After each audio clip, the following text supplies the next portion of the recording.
অর্থনীতির অগ্রযাত্রার জন্যই সংস্কার অব্যাহত রাখতে হবে, তাই সরকারের সংস্কার প্রতিশ্রুতির বাস্তবায়নে নজরদারি করা হবে বলে জানিয়েছেন সিপিডির সম্মাননীয় ফেলো দেবপ্রিয় ভট্টাচার্য।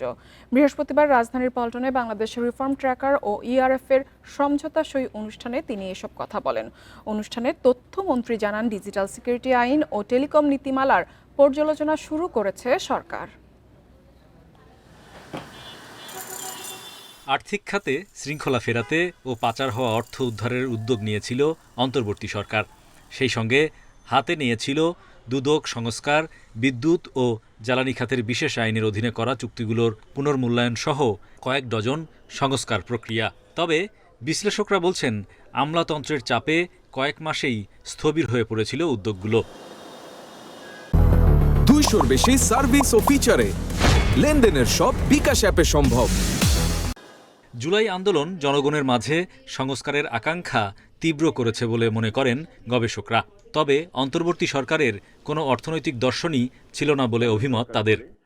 সংস্কার হলো একটি অর্থনীতিকে গতিশীল রাখার জন্য এবং একটা ক্রমবর্ধমান উত্তরণে যেতে হলে বা প্রবৃদ্ধিতে যেতে হলে এটা একটা প্রয়োজনীয় অব্যাহত বিষয়।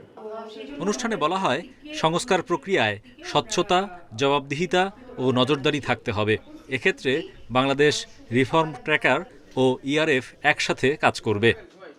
একটা রূপকল্প লাগে, ভিতরে একটা বৈধতার ভিত্তিতে এগুলোকে বাস্তবায়ন করার উদ্যোগ লাগে, কিন্তু সবচেয়ে বেশি লাগে সেটার স্বচ্ছতা দিয়ে, জবাবদিহিতা দিয়ে এই যারা করছেন তাদের প্রতিদিন নজরদারির ভিতরে রাখা। এই নজরদারি রাখার জন্যই কিন্তু আজকের এই অনুষ্ঠানটা হচ্ছে। রাজনৈতিক সংস্কার না হলে অর্থনৈতিক সংস্কার বাস্তবায়ন সম্ভব নয় বলে মনে করেন বিশিষ্টজনরা। আপনার ইকোনমিক রিফর্মসগুলো হবে না।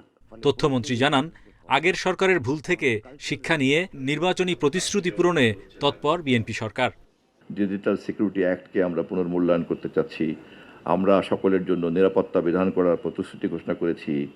আমরা মিডিয়া রিফর্মস কমিশনকে ব্রিটিশ অফকম সিস্টেমের আদলে এটাকে কি করে পুনর্গঠন করা যায় সেটা নিয়ে চিন্তা করছি।